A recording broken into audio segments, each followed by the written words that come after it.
Ruang rapat Komisi 2 DPR RI dipenuhi suara perdebatan sengit. Baskara Sitorus, anggota legislatif dari Partai Merdeka Rakyat, menatap tajam ke arah para perwakilan KPU, Bawaslu, dan Kemendagri yang duduk di seberang meja panjang.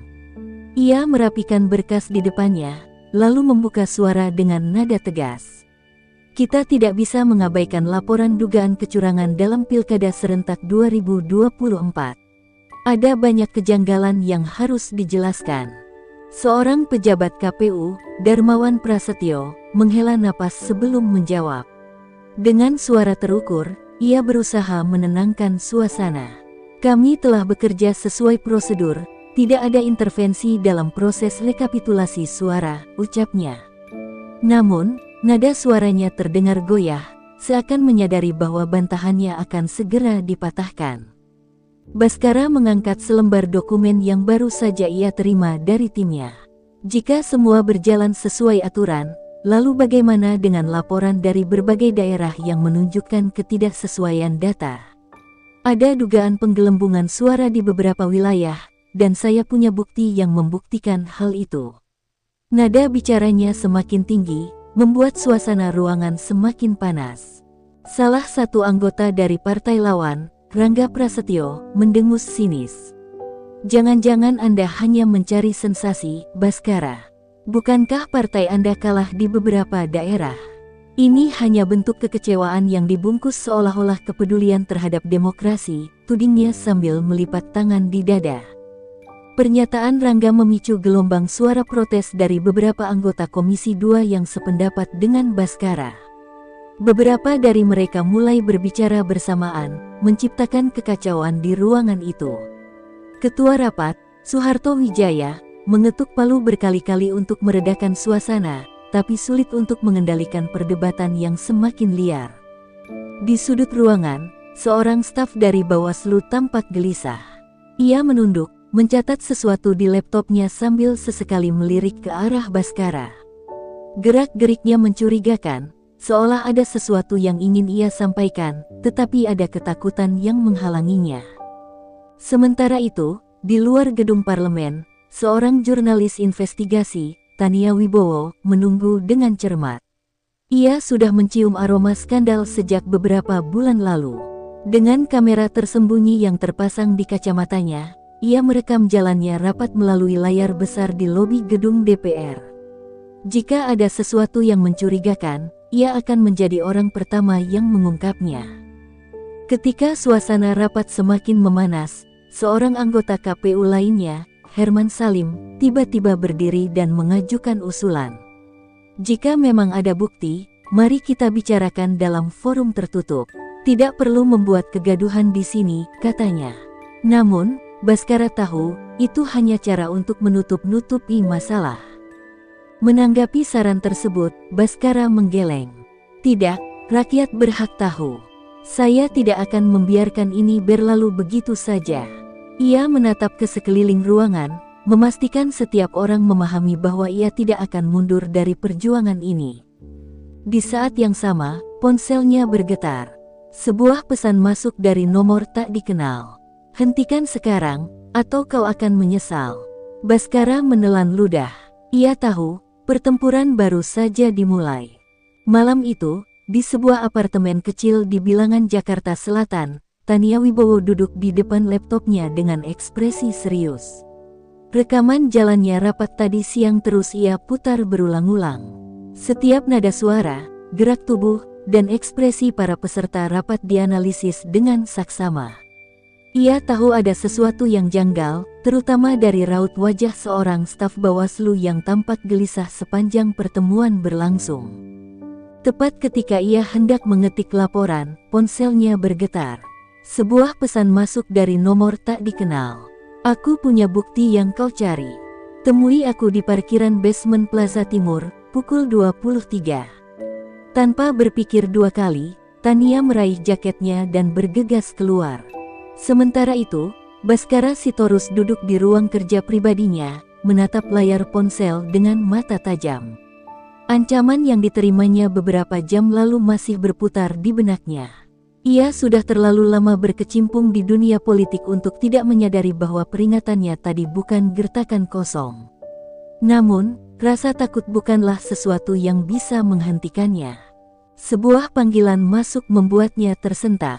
Di ujung telepon, suara pria yang terdengar panik menyapanya. "Pak Baskara, saya dari Bawaslu. Saya punya sesuatu yang harus Anda lihat. Tapi saya dalam bahaya. Tolong temui saya di tempat aman." Belum sempat ia bertanya lebih lanjut, panggilan terputus. Baskara mencoba menelepon kembali, tetapi nomor itu sudah tidak aktif. Hatinya berdegup kencang. Ia tahu seseorang sedang berusaha membungkam kebenaran. Di sudut kota yang lain, Tania tiba di lokasi yang disepakati. Parkiran basement itu sepi, hanya ada beberapa kendaraan terparkir di sudut-sudut gelap. Ia merapatkan jaketnya, melangkah dengan hati-hati sambil sesekali menoleh ke belakang. Tiba-tiba, sosok seorang pria muncul dari bayang-bayang pilar beton. Wajahnya tertutup masker, tetapi sorot matanya menyiratkan ketakutan. "Saya dari Bawaslu. Saya tidak bisa lama." Ini, ia mengeluarkan flash disk dari saku jaketnya, rekaman rapat rahasia antara beberapa pejabat KPU dan elit politik. Mereka membahas manipulasi hasil suara di beberapa daerah. Tania nyaris meraih flash disk itu ketika suara langkah kaki cepat mendekat. Seketika, pria itu terdorong ke belakang, lalu terdengar suara tembakan. Darah menggenang di lantai beton, tubuh pria itu roboh tanpa sempat mengeluarkan suara. Tania menahan napas, tubuhnya membeku dalam keterkejutan. Sesosok pria berjaket hitam muncul dari bayang-bayang, menodongkan pistol ke arahnya. Tanpa pikir panjang, ia berlari sekencang mungkin. Suara tembakan kembali terdengar, pelurunya menghantam pilar beton di dekatnya. Nafasnya memburu, kakinya terus melangkah tanpa henti. Ia berhasil keluar dari basement dan menyelinap ke dalam kerumunan kota yang masih ramai. Dengan tangan gemetar, ia merogoh saku jasnya. Flash disk itu tidak ada. Mata Tania membulat, menyadari sesuatu. Bukti itu telah menghilang bersama pria yang kini terbujur kaku di parkiran. Malam semakin larut, tetapi Baskara Sitorus masih terjaga di ruang kerjanya.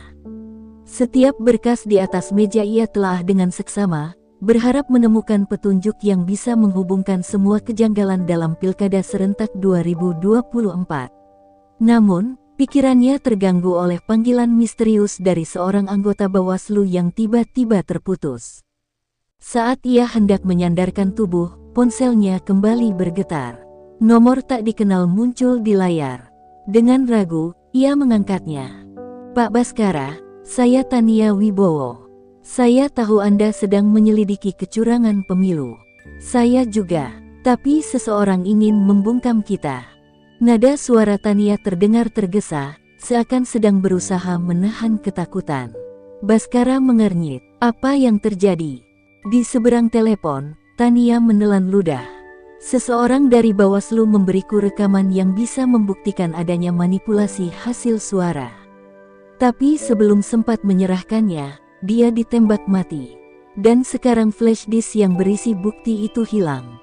Baskara terdiam, rahangnya mengeras, mengetahui bahwa ada kekuatan besar yang bekerja di balik layar untuk menutupi kebenaran.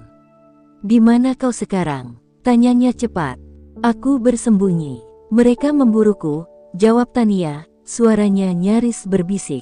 Sebelum ia sempat berbicara lebih lanjut, terdengar suara kaca pecah dan teriakan tertahan dari ujung telepon. Sambungan tiba-tiba terputus.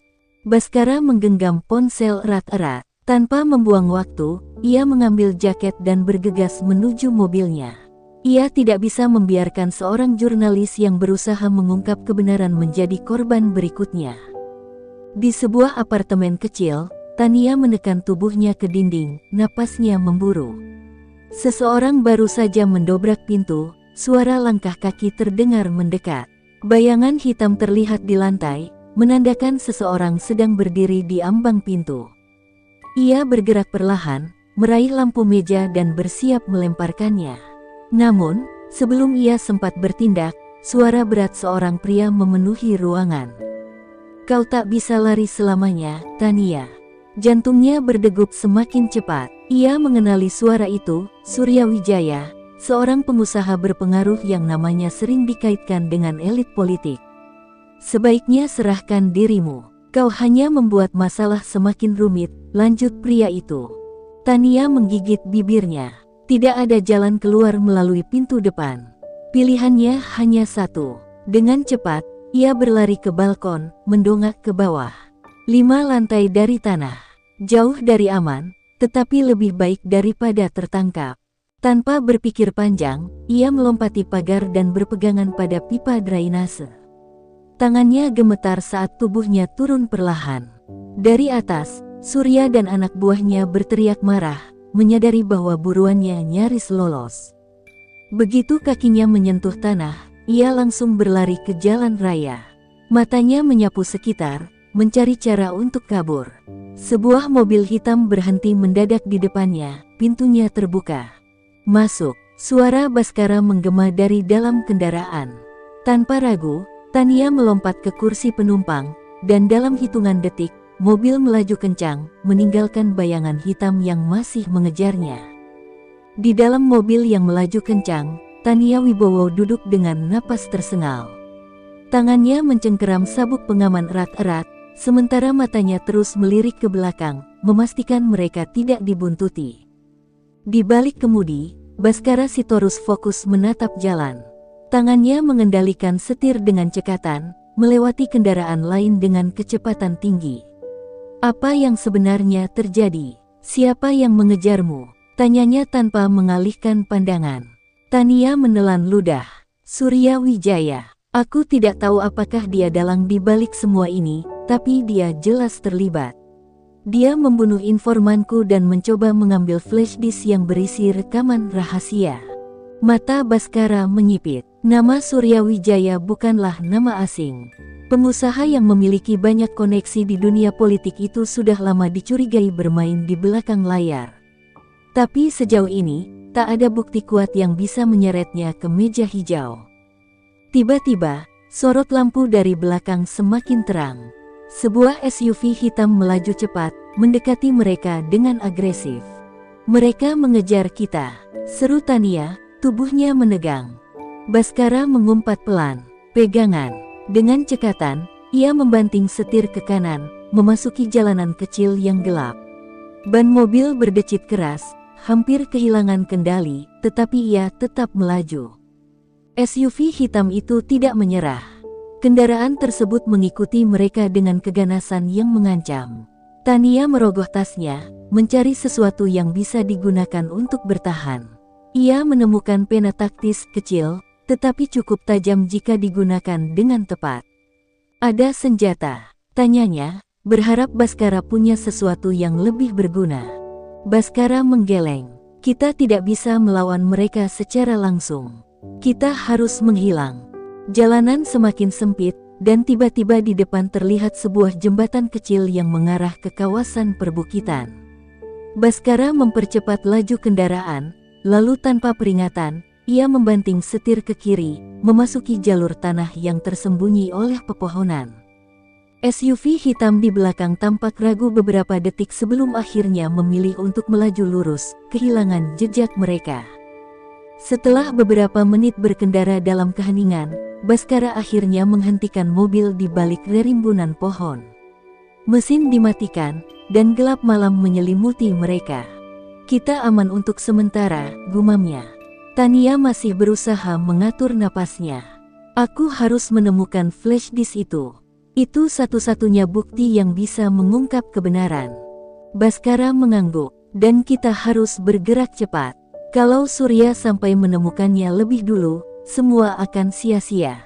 Dalam keheningan malam, mereka tahu bahwa pertarungan baru saja dimulai. Di tengah heningnya perbukitan, Tania Wibowo dan Baskara Sitorus masih bersembunyi di balik rerimbunan pohon. Angin malam berembus dingin, tetapi ketegangan yang melingkupi mereka jauh lebih menusuk dibanding udara sekitar. Kalau flash disk itu tidak ada padamu, siapa yang mungkin memilikinya? Tanya Baskara dengan suara pelan namun tegas. Tania menggigit bibirnya. Saat pria itu ditembak, aku tidak sempat mengambilnya. Tapi sebelum dia jatuh, aku melihatnya menyentuh saku jaketnya. Mungkin saja ada seseorang yang mengambilnya sebelum pihak Surya datang. Baskara berpikir cepat, berarti ada kemungkinan flash disk itu masih di sekitar lokasi kejadian. Kita harus kembali ke parkiran basement itu. Tania menatapnya ragu, terlalu berisiko. Kalau mereka masih mengawasi tempat itu, kita bisa langsung masuk ke perangkap. Baskara menghela napas, lalu mengeluarkan ponselnya. Ia mengetik sesuatu dengan cepat. Aku punya orang di kepolisian. Aku akan coba cari tahu apakah ada laporan temuan barang bukti di lokasi penembakan tadi malam. Saat ia menunggu balasan, Tania memejamkan mata sejenak, mencoba mengingat setiap detail yang mungkin terlewat. Tiba-tiba, pikirannya melayang ke seseorang, Indra Wijaya, seorang petugas kebersihan di basement yang selalu ada di sana setiap malam. Indra, serunya tiba-tiba. Baskara menoleh. Siapa itu? Petugas kebersihan. Dia sering bekerja malam hari di parkiran itu. Kalau ada yang menemukan sesuatu sebelum orang-orang Surya tiba, kemungkinan besar dia. Baskara segera menyalakan mesin mobil kembali. Kalau begitu, kita cari dia sekarang. Mereka tiba di sebuah rumah petak kecil di pinggiran kota. Lampu di dalam rumah masih menyala, pertanda penghuninya belum tidur. Tania mengetuk pintu dengan tergesa, hatinya berdebar kencang. Pintu terbuka sedikit, memperlihatkan wajah Indra yang tampak lelah dan waspada. Tania, apa yang kau lakukan di sini? Kami harus bicara, ini penting, kata Tania cepat. Indra menatap ke arah Baskara yang berdiri di belakangnya, lalu akhirnya membuka pintu lebih lebar. Masuklah, tapi cepat. Begitu mereka duduk, Tania langsung bertanya, Indra, semalam kau ada di basement, kan? Apa kau melihat sesuatu? Indra tampak ragu sejenak, tetapi akhirnya mengangguk. Aku tiba di sana tidak lama setelah insiden itu. Aku melihat seseorang tergeletak di lantai, lalu beberapa pria datang mengambilnya. Tapi sebelum mereka tiba, aku melihat benda kecil terjatuh dari sakunya. Tania menahan napas. Flash disk itu, apa kau mengambilnya? Indra mengangguk perlahan. Aku tidak tahu apa isinya, tapi rasanya penting. Jadi aku menyimpannya. Baskara langsung berdiri. Di mana sekarang? Indra menelan ludah, lalu berjalan ke lemari kecil di sudut ruangan. Ia membuka laci paling bawah dan mengeluarkan benda kecil berwarna hitam. Dengan hati-hati, ia menyerahkannya pada Tania. Tania menggenggamnya erat, rasa lega bercampur ketakutan menyelimuti dirinya. Terima kasih, Indra. Kau tidak tahu betapa berharganya ini. Namun, sebelum mereka sempat bernapas lega, suara keras terdengar dari luar. Bunyi mesin mobil berhenti mendadak di depan rumah. Baskara mengintip dari balik tirai. Matanya menyipit saat melihat beberapa pria berpakaian hitam keluar dari kendaraan.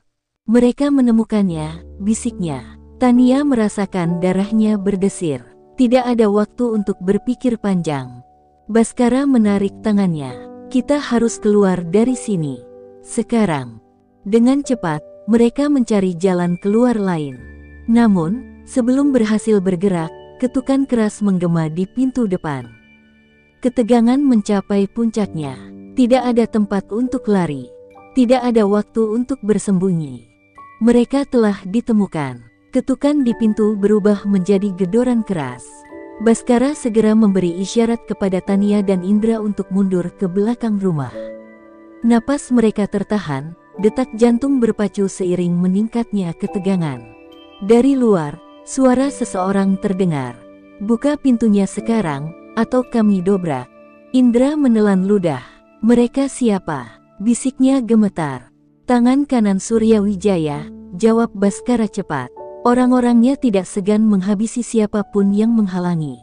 Tania merapatkan tubuh ke dinding, menggenggam flash disk erat-erat. Kalau mereka dapat ini, kita semua tamat. Pintu depan bergetar, tanda upaya pendobrakan semakin kuat. Tidak ada waktu untuk berpikir panjang. Baskara menoleh ke Indra. Ada jalan keluar lain. Indra mengangguk, menunjuk jendela kecil di dapur. Itu menuju gang belakang, tapi sempit. Kita harus cepat sebelum mereka mengepung rumah. Tanpa ragu, Baskara mendekati jendela dan mendorongnya terbuka. Angin malam menerpa wajah mereka saat satu persatu mulai keluar. Indra terlebih dulu, diikuti Tania, lalu Baskara. Namun, tepat ketika mereka berhasil keluar, pintu depan akhirnya jebol.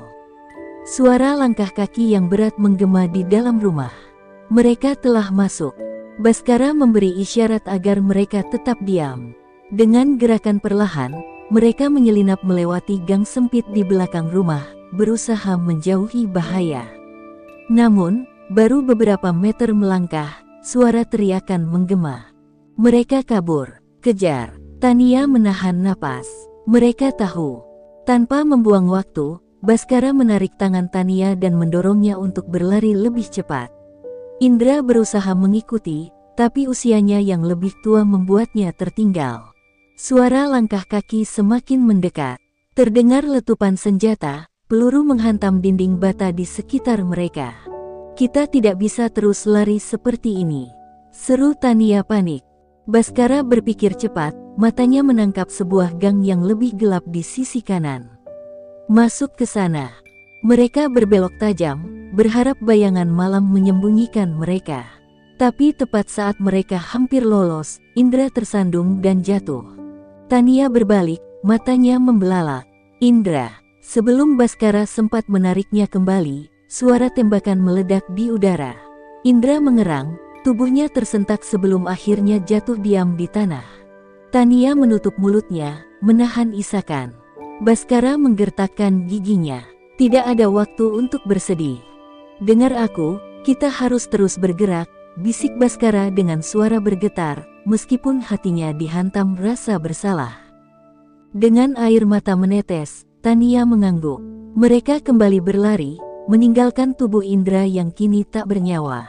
Di kejauhan, suara sirene mulai terdengar. Baskara menatap sekeliling, mencari jalan untuk kabur. Mereka telah kehilangan satu orang, dan kini hanya ada satu tujuan, menyelamatkan flash disk itu, dan mengungkap kebenaran. Baskara dan Tania terus berlari di tengah gelapnya gang sempit. Nafas mereka memburu, keringat mengalir deras di wajah masing-masing. Sirene polisi semakin mendekat, namun bukannya merasa aman, justru ketakutan semakin menekan dada mereka. Bagaimana jika mereka bukan polisi sungguhan? Tania berbisik, matanya dipenuhi kecemasan. Baskara menoleh sekilas. Kita tidak bisa mengambil risiko. Kita harus keluar dari area ini sebelum mereka menangkap kita. Tepat saat mereka hendak berbelok di persimpangan, suara langkah berat menggema dari dua arah. Mereka terkepung. Dari sisi kiri, tiga pria berbadan besar dengan senjata terhunus mendekat. Dari kanan, mobil hitam berhenti mendadak. Pintunya terbuka, memperlihatkan Suryawijaya yang duduk dengan tatapan penuh kemenangan. Permainan selesai, Tania. Suaranya tenang, tetapi mengandung ancaman mematikan. Tania menggenggam flash disk erat-erat di tangannya yang gemetar.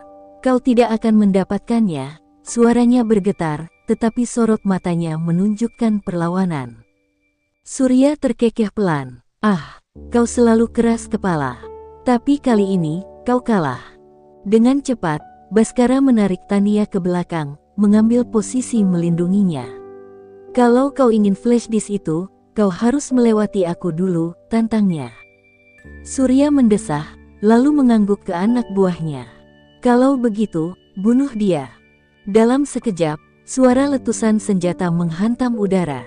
Baskara mendorong Tania ke samping, lalu berusaha menghindari tembakan. Namun, satu peluru berhasil menembus bahunya. Ia mengerang, jatuh berlutut, darah mulai merembes dari luka yang menganga. Tania menjerit, Baskara. Surya mendekat dengan santai, seolah menikmati penderitaan mereka.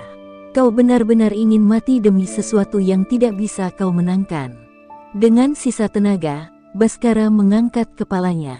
Matanya tajam menatap Surya. Kebenaran selalu menemukan jalannya, meskipun kau membunuh kami malam ini.